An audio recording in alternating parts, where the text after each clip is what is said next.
Hello and welcome to Four Corners. On this day, 28 years ago, a group of Iranian students took over the American embassy in Tehran, holding 52 Americans hostage for 444 days, triggering the collapse of diplomatic relations between Iran and the United States, which persists to this day. The students who carried out the plan were sincere and committed to their cause. They believed they were averting another U.S. staged coup similar to the one in 1953, which reinstated the deposed Shah. 3 decades on, relations between Iran and the United States remain as frosty as ever. Some of the students who took over the U.S. embassy are now among the most liberal, pro-reform politicians in Iran. Sometimes, time has a greater effect on human character than it does on diplomacy. Though not regretting their past action, some seek re-establishment of relations between Iran and the United States. One of those students, now Dr. Masoumeh Eftekhar, is our guest in this program.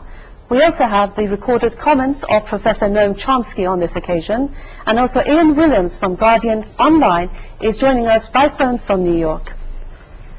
Dr. Eftekhar, welcome to the program. Thank you. Thank you very much. Dr. Eftekhar, is the anniversary of the takeover of the U.S. Embassy in Tehran. Why did the students at that time took over the embassy? In order to be able to respond to that question, I think that we have to go back to those days and to understand the atmosphere that we had in Iran. It was actually only a few months after the Islamic Revolution, and there was a lot of revolutionary fervor among the students. And there's a lot of debate about how revolutions, freedom-seeking revolutions in the world, actually succeeded, or how they failed to realize the objectives that they had in mind initially, and why so many revolutions faced coups d'etats or faced attempts on behalf of imperialist powers to avert them from their original direction, from their original objectives. But you talk about revolutionary fever, but not all students were or were in favor of this takeover. There was a debate. There was a debate among the students, and this was also an issue that what should be done, what should the response be, and what is the extent of the actions that the American government is performing against the Iranian nation. What are the Americans actually doing? Are they trying to undermine the Islamic Revolution, the newly established Islamic Republic, which was very, very vulnerable at that time, very weak in many respects? Okay, you're talking about weak at the time. A lot of students thought that the Prime Minister of the time, Dr. Mehdi Bazargan, was revolutionary enough. Is this why some of the students intervened and just took over the embassy to sort of relay their own thoughts to the United States? It seemed to the students that the provisional government that was in power, Dr. Mehdi Bazargan and his team, were very sincere people, but they were probably too naive, or they could not see and envision the ploys and plots that were being followed by the American government at that time against the newly established. But there was they were well-established politicians of the time, but students were students with very little practical experience. This is the beginning of the Islamic Revolution. Everything is still in turmoil. We still did not have an established constitution. We still did not have a parliament. We did not have an elected president in power. We just had a provisional government. In many respects, the country was still in shambles. This was a major political, economic upheaval, the Islamic Revolution in Iran. This left the students feeling that they had to do something serious. They had to take an action that would send very strong waves of protests throughout the world and indicate the fact that the Iranian people are not ready to submit to these ploys, and that they are vigilant, and that they will react and respond to any attempt on behalf of the American government to install another government which would support their interests, or to create an atmosphere of tensions which would ultimately lead to weakening of the Islamic Revolution, the newly established government, and the students felt that they had to take a drastic action and some sort of action that was unconventional and that would also Yes, but this drastic action that they were about to take, it was meant to take just a few days, but Exactly. it lasted 444 days. Why did it last so long? It was meant to take only about 3 or 4 days, and that was the preparations that the students had for. And but ultimately, the unconditional support that Imam Khomeini provided for the students, the fact that he considered this to be a second revolution greater than the first revolution, that is establishing the anti-imperialist stance of the Islamic Republic, and the fact that millions poured into the street in support of the students, and the students felt an overwhelming reaction on behalf of the people to this action, and ultimately they felt responsible in terms of the aftermath of that action. And then at that stage, Imam decided that the fate of the hostages and the whole event would be decided by the elected parliament. So we had to wait until the parliament was elected. You said about Imam Khomeini saying this is the second revolution. Yes. What exactly is this second revolution? The first revolution was mainly against the despotic regime of the Shah, which was deeply, American interference was deeply felt in that regime. Actually, many of the policies were determined by Washington, not by Tehran. The Iranian people felt humiliated at the hands of the Shah's regime, specifically due to the repeated interference that the Americans had in Iranian policy.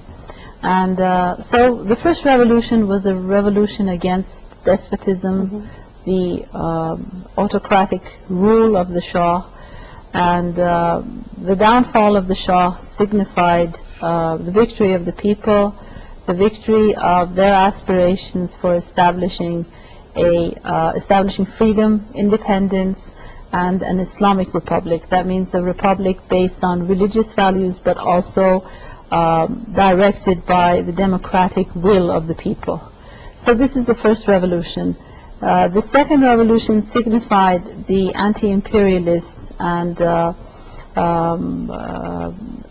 pro-independence direction of the revolution. The fact that unlike other revolutions which might fall prey to many of the ploys and tactics that imperialism employed against them, this revolution would stand firmly in face of those, and the vigilance of the people would prevent any detrimental action being taken against the Islamic Republic. And Imam also mentioned the fact that the idol of the United States was broken. The United States has many attractive features, and this is a reality in terms of science, technology, advancement. It's very attractive, and it was more attractive even then. Now, public opinion particularly due to the recent policies of the American government, the neoconservative government in power, now has,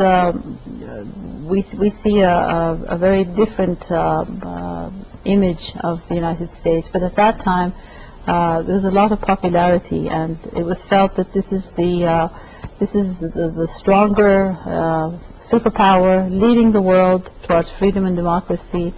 But actually, its policies in developing countries and the third world, what we called in those days, their policies were very in contradiction to those basic values enshrined in the American Constitution, in the American Revolution. Let me ask Ian Williams in New York. Ian, how do you think this second revolution that, according to Imam Khomeini, the second revolution, how did it affect the view that the United States had of Iran? First, it was a support in the first instance of the revolution, but after this hostage-taking, this anti-imperialism, the whole attitude changed. So what are your views on that?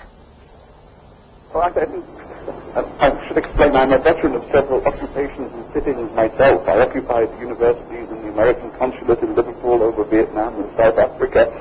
So, but this one had profound and I presume unintended consequences.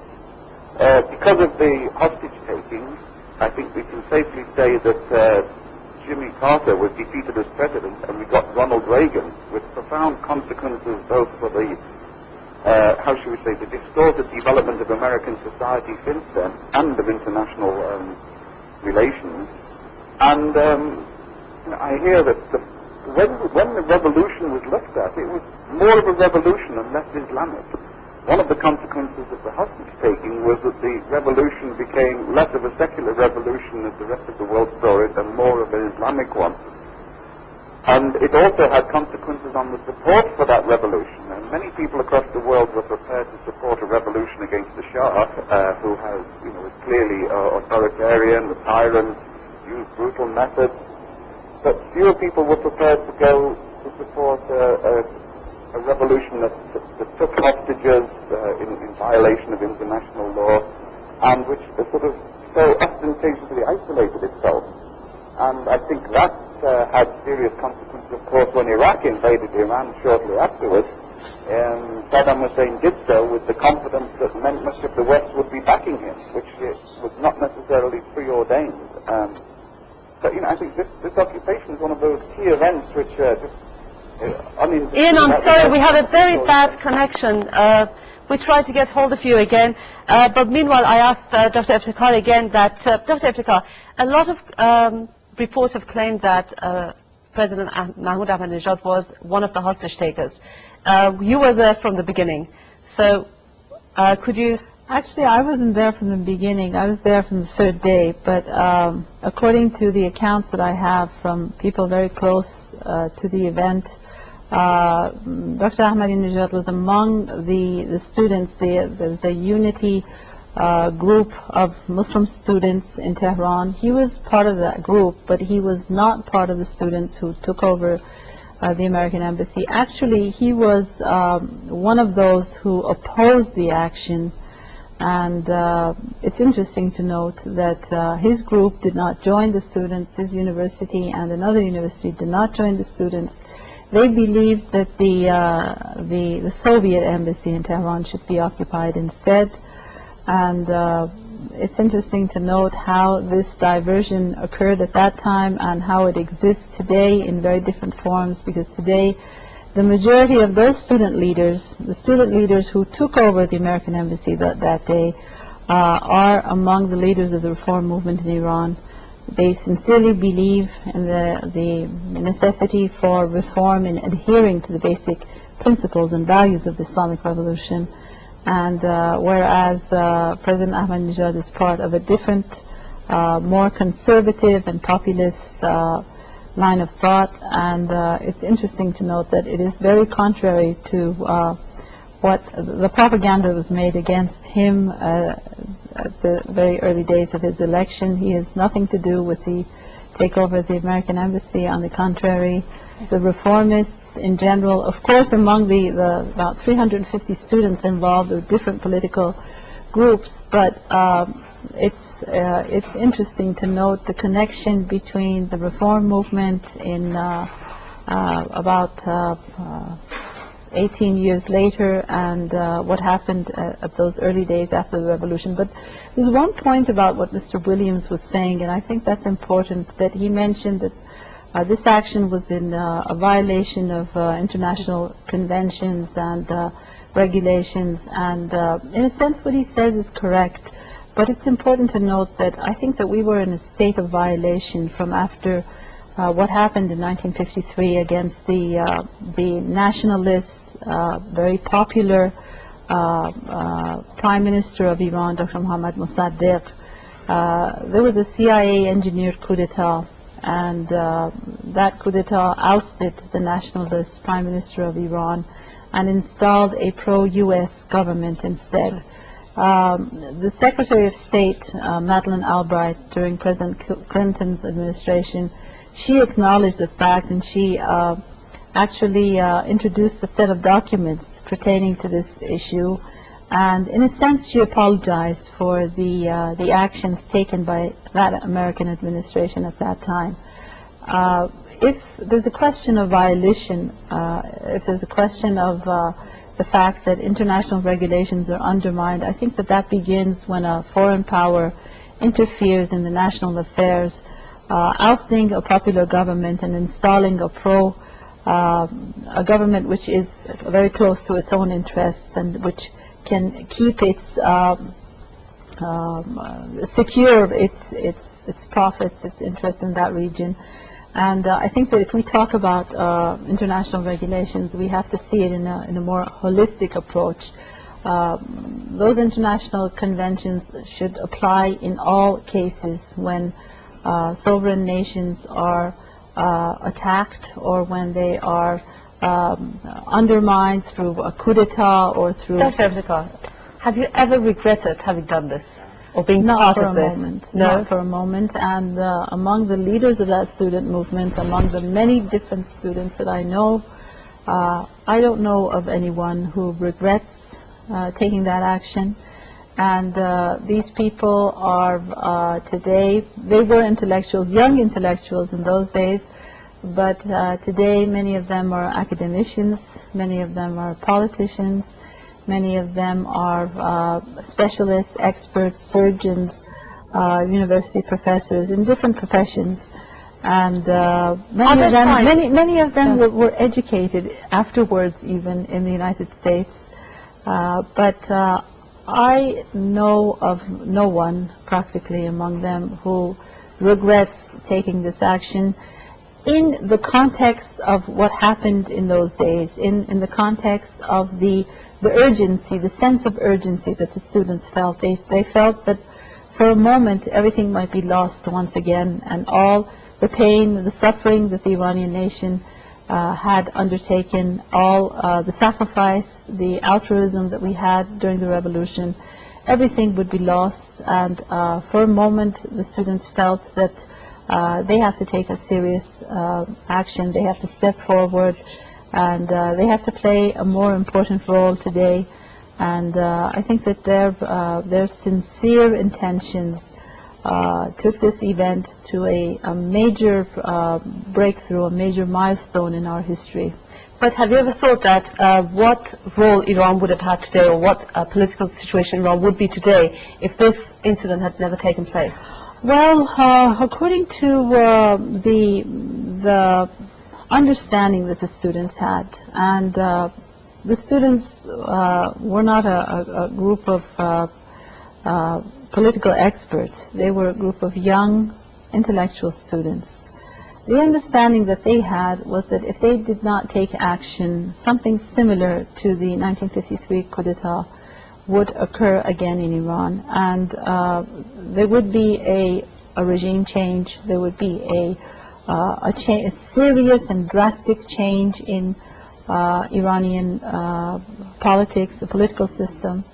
And I think that many of the documents that were found in the embassy, many of the secret and top secret documents, they pointed to the fact that this understanding was quite close, this speculation that the students had was quite close to the reality, and that something was really in the making in that embassy, or what the students called the den of spies, and that we might have had a total change in the basic policies and values of the Islamic revolution, and contrary to the will of the people. Because what's important to understand is that the Islamic Republic was created on the basis of the democratic will of the people, and the people are the basic cornerstone and pillar of the Islamic Republic. Dr. Iftikhar, I just stop you there. Just ask Ian Williams in New York. Ian, the incident, what happened at the U.S. Embassy in Tehran, will it leave its scars on the American public's minds forever, or will it change?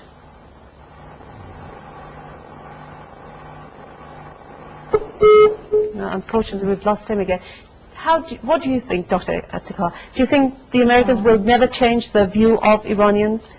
Well, I think that generations to come will have an opportunity to revisit the whole issue. I think that this was a difficult moment in the common history of Iran and the United States. It was a difficult moment for us because we were struggling for our freedom, of independence, or dignity.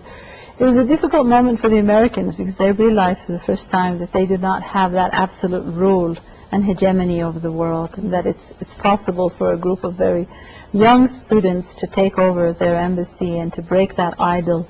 So it was a difficult moment for both of us, and I think that it was very difficult for the American public to understand that, because they probably did not know that their government was involved, was deeply involved, and very similar to what had happened in Vietnam, very similar to what's happening in many Latin American countries.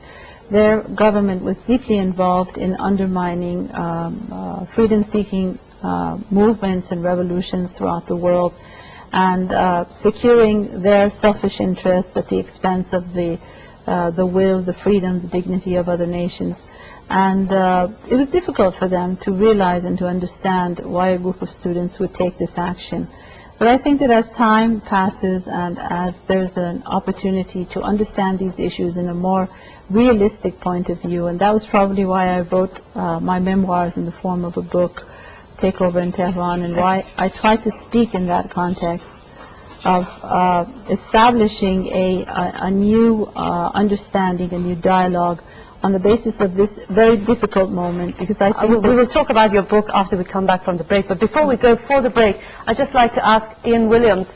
Ian, this taking over of the embassy in Tehran, has it scarred the American public's view of the Iranians and Iran? And also, is there any opportunity of removing that in future? Well, I think for most of the American public, this is so long ago.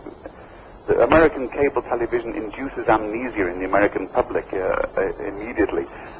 People here that don't really remember much about the Vietnam War, even, most of them. But amongst the decision makers, there are a lot of people with long grudges against Iran because of the hostage-taking incident. And I certainly think that some measure of apology from the government in Tehran would go a long way to making possible for the sort of the saner element. Ian, I will just stop you there.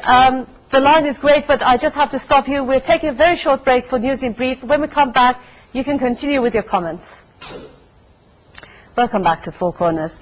In this program, we're discussing the takeover of the U.S. Embassy in Tehran 28 years ago. With us is Dr. Masumeh Ebtekar, and also by phone, we have Ian Williams, Guardian Online from New York. We also have some comments by Professor Noam Chomsky, which we'll later hear. But just before we went for the break, we were talking to Ian Williams in New York. Ian, would you like to continue your thoughts? I'm sorry for the bad telephone connection. Well, my thoughts were about the unintended consequences of this, and I think it's made it very difficult for that this is an issue which can be brought up and used whenever the question of normalization of relations with Iran comes up. And I really think it would be good for the Iranian government to actually make some sort of gesture of apology for it, no matter how difficult that would be for it domestically. Because, of course, it's a very difficult issue domestically for the United States. Even though it's surprising how little it's actually been brought up. I mean, the war fever in America is in terms of Islamic terrorism, so-called, and the nuclear threat. The hostage crisis has barely been mentioned, even though I'm sure it's a motivating factor in the minds of some of the players behind it. Okay, let me go to Dr. Ebtekar. Dr. Ebtekar, Ian just said that the American government and the American public expect a kind of apology from Iran. Why has there been no apologies? I think that is a very, very remote possibility, because even among the very pro-democracy, reformist corners, lobbies of the political spectrum in Iran, no apology exists for this action, and there's a very strong feeling that the students were justified in taking this action. But on the contrary, there is a strong inclination for bringing relations with the United States at the level of a win-win relationship based on the dignity of and mutual respect of both sides as equals. And I think that that is what the general public would also favor in Iran. But I don't think that the question of an apology is even a remote possibility. And the reality is that this is, as I mentioned, it's a very difficult moment in our joint history, the history of Iran and the United States. And on the contrary, Mr. Williams said something about the fact that this is not mentioned, or I think that it is still a very relevant issue. It's still it's overshadowing relationships not only between Iran and the U.S. but between the West and Islam.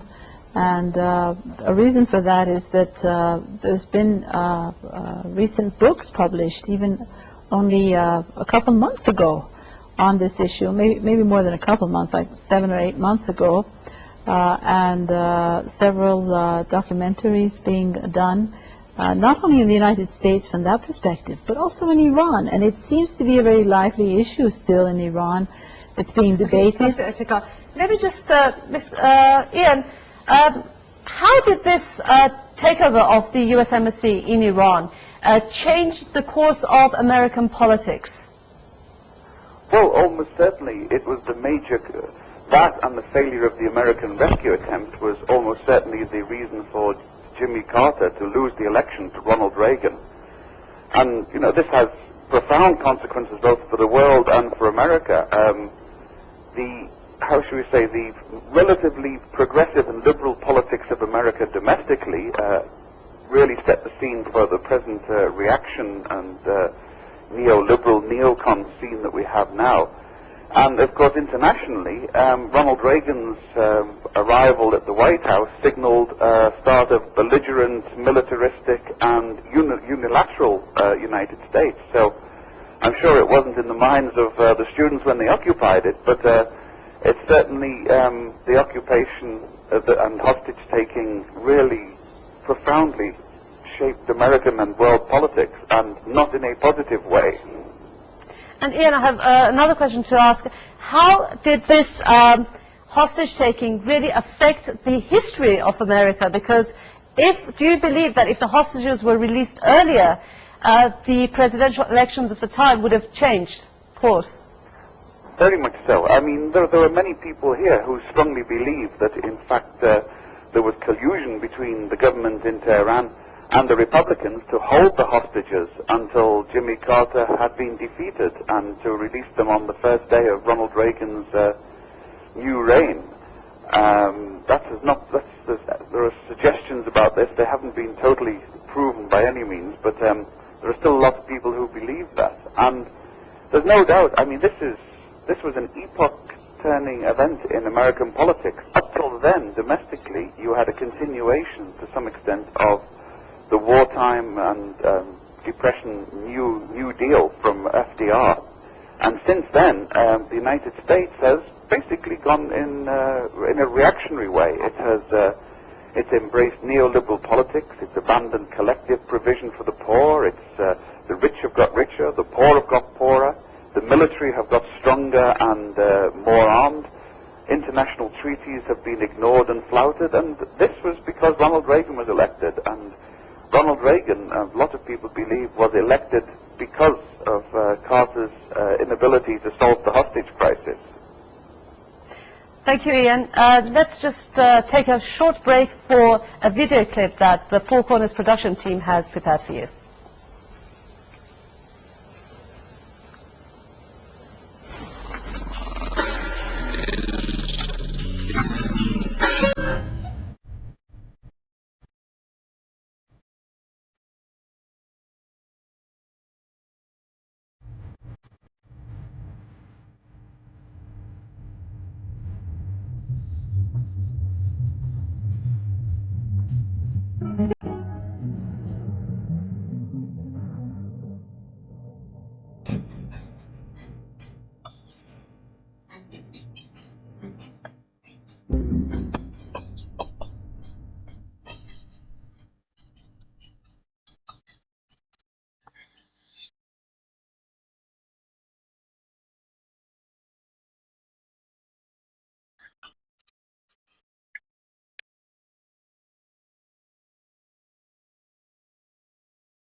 Well, let me go back to Ian Williams in New York. Ian, one question I'd like to ask you is, do you think in any way the Iranian students who took over the U.S. Embassy in Tehran had the right to do this?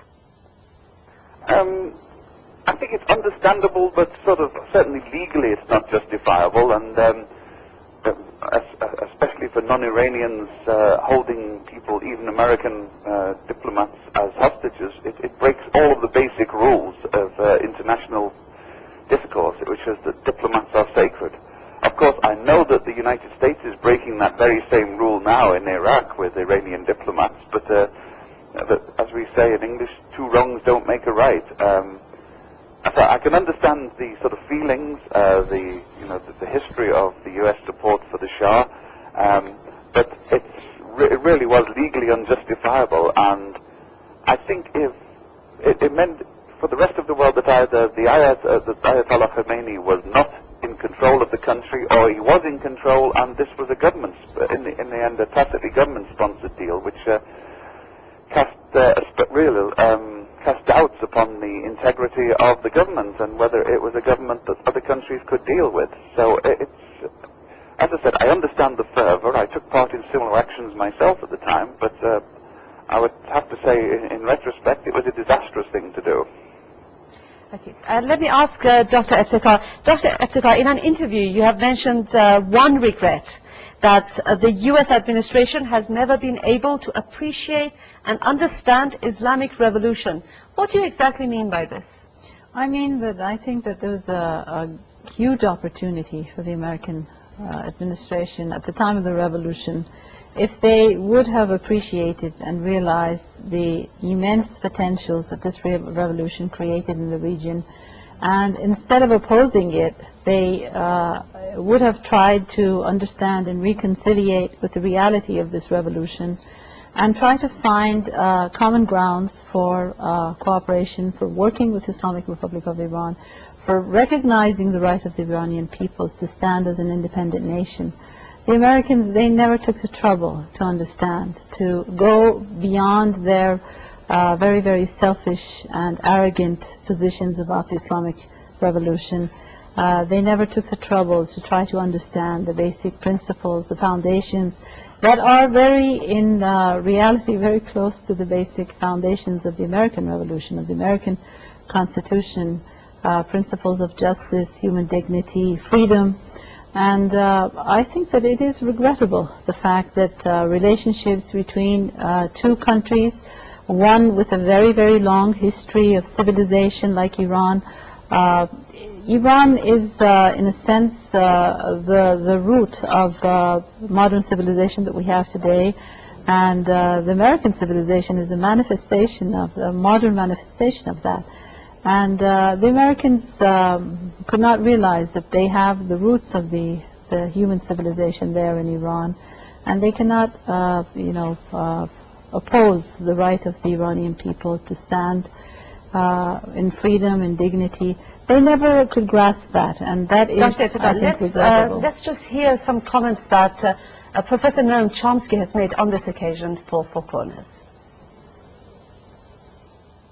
I think the embassy takeover was understandable in the context of the history of the preceding 25 years, and in fact, since the U.S.-British military coup, and earlier history as well. I also think it was the wrong thing to do, and also a tactical mistake, though, as I say, an understandable one. I think every embassy in the world probably has intelligence agents in it under the cover of what are called political officers or something else.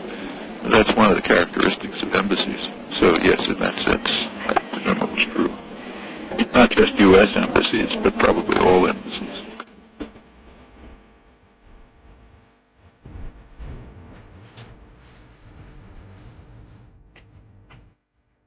Dr. Eftekar, you heard Professor Chomsky's comments. Do you have anything to say? I think that the American personnel in the embassy at that time, they went a bit further than that, and it was clear in the documents afterwards that the act of espionage was being performed in that American embassy at that time. That the Americans were trying to find ways to avert the Islamic Revolution, trying to find ways to undermine the basic pillars of the revolution, economic, political wise, instigating strife among the different tribal and ethnic groups in the country. There was a whole collection of different documents exactly alluding to the fact that the Americans were involved in acts of espionage and interfering in the internal affairs of the country. So I think that it was a bit further than that, and that the Americans, the personnel there, were accomplices in what their government, their administration was trying to follow in opposition with the Iranian Revolution, and maybe trying to follow the line of history, what they did in the coup d'etat against Dr. Mohammad Mossadegh. Okay, let me ask Ian Williams. Ian, you heard the comments of Professor Chomsky too. How do you react to these comments especially about the espionage in all embassies? Well, frankly, it's not often that I actually agree in full details with Dr. Chomsky. I often find that he sort of looks for conspiracies where there aren't any, but in this case he is quite right.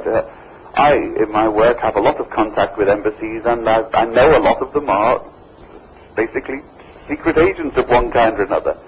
And even if they weren't, their job is to provide intelligence for their government to know. And one of the things that was revealed in the inquiries here was the fact that if there were spies in the U.S. mission in Tehran, but they were abysmally bad spies. They didn't speak Farsi.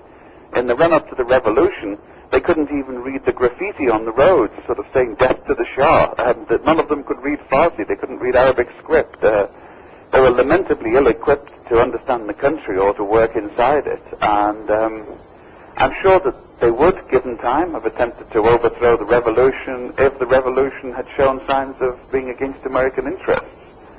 But one of the points about this, of course, and probably the students didn't know, is that of all of the presidents in recent U.S. history, the one who would probably be most accommodating to a genuinely democratic revolution against tyranny would have been Jimmy Carter.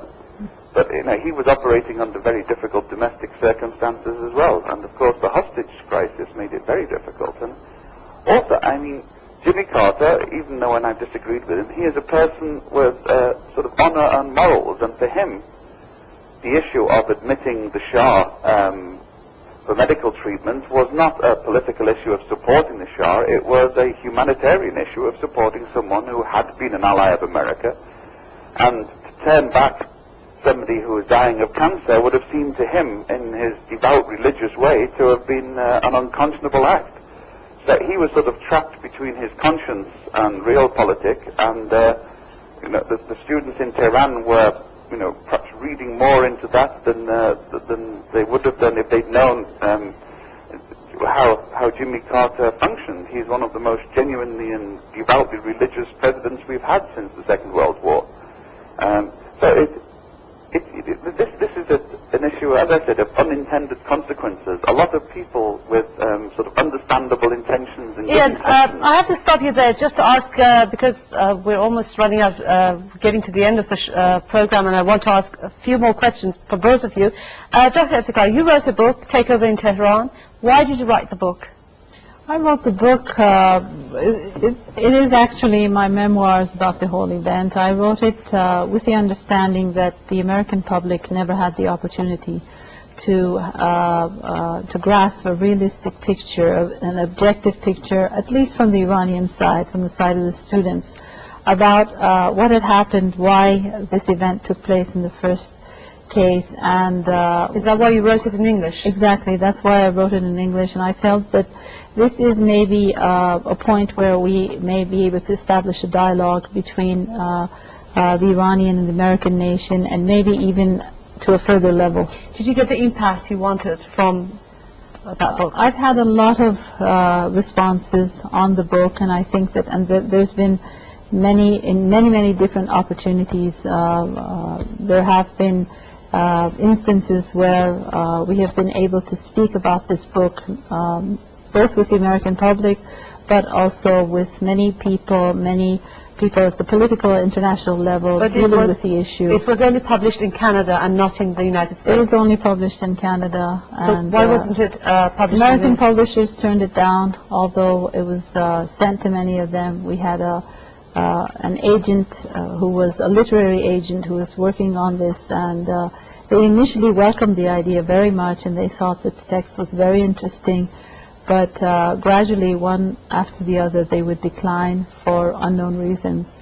And ultimately, it was published by a publisher in Canada, Talon Books. Now, 28 years after the takeover, you have seen good consequences out of that takeover, and also positive and negative consequences the takeover had.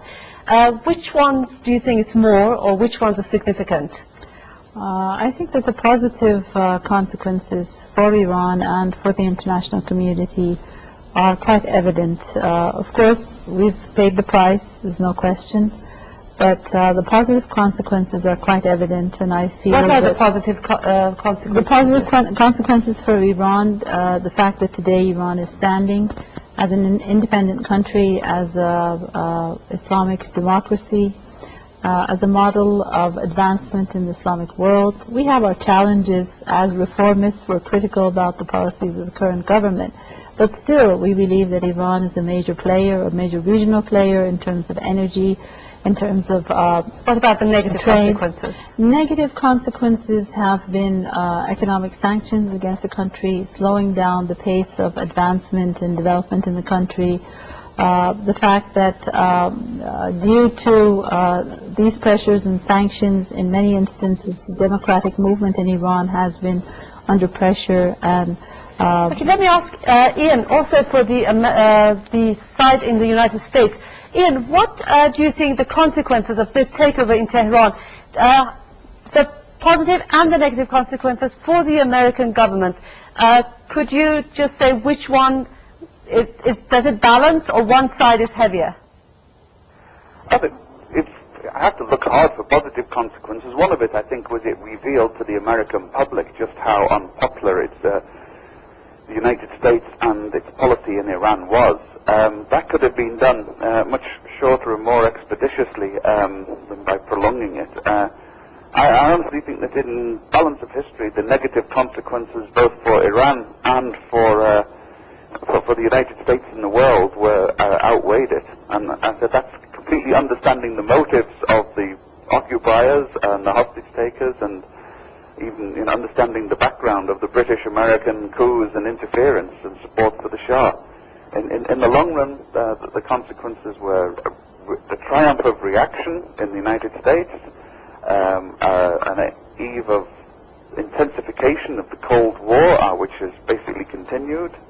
And in Iran, as I said, what was originally the revolution became indisputably an Islamic revolution, with a theocratic tinge which makes it I should say, less acceptable to many people across the world who were quite prepared to support a secular democratization, even if that returned an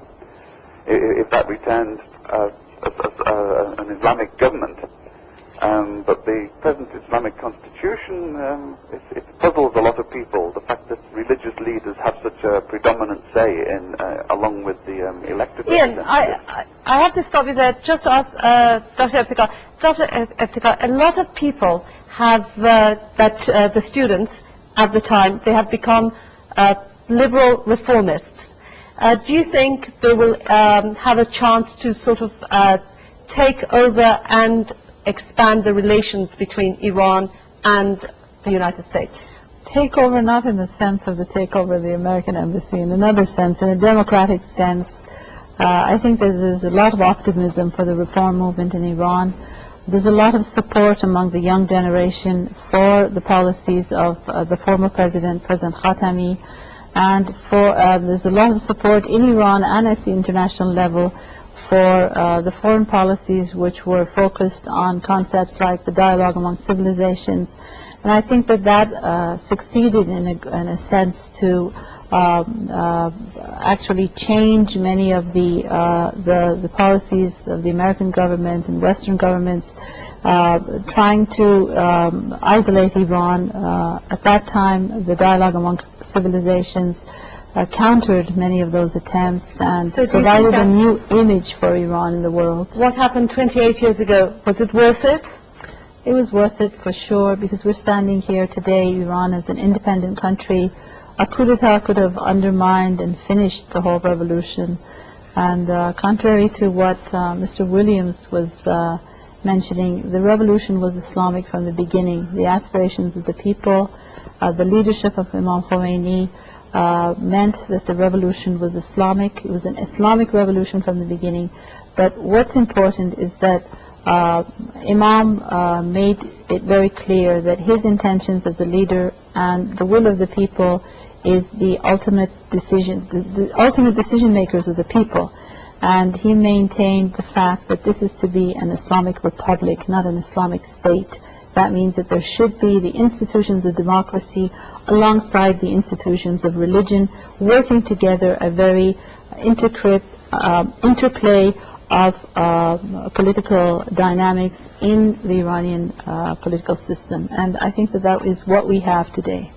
Dr. Masima Ibtikar, thank you very much for being with us on Four Corners. I'd also like to thank Ian Williams in New York for being with us, Ian Williams from Guardian Online, and also comments from Professor Noam Chomsky. We have come to the end of this edition of Four Corners. Join us again tomorrow for another edition, and also send your comments to fourcorners@presstv.ir. Goodbye.